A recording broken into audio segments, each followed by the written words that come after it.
سبکات چطورین بچه؟ خیلی خوش اومدین به این ویدیو. میخوام یاد بدم که اسکین بخرید، مود بریزین، کلی چیز.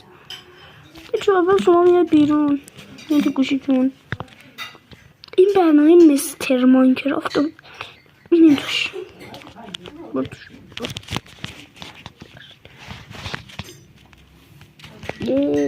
میده توش اسکین ها رو میزنیم. حالا دو هیولا کجای این هیولا؟ خدای کجاش هیولا؟ اینا رو توجه نمی کنیم. اینجا کلی چیز. این اسکین ها رو خریدم و با اینترنت میخریدشون، یعنی نمیخواد پول بدید، ولی یه سریاشون پولیه.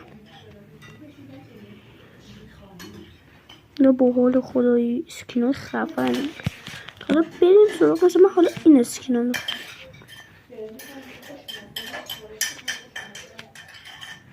اینجا حالا من بیرون اسکین میخرم.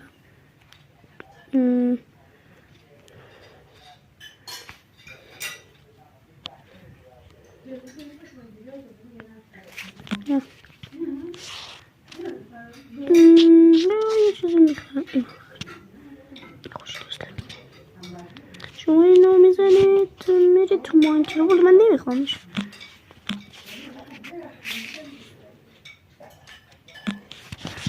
اینو میخرید. حالا برای ماد ریخت. این مادا به نظرم مثلا من این مادا رو خیلی وقتم از بخوام بریزم دیگه ریختم. مثلا این مادا دیگه بکنه فکر بود.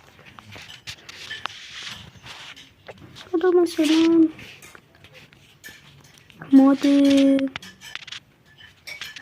نمیدونم مادی میخوام بریزم. میره تو این مثلا این مادا بریزم. بابا همه مادا ریختم بچه.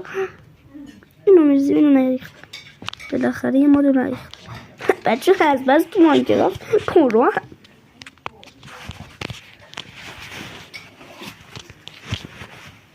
خب شما میرید ماینکرافت رو میزنید میرید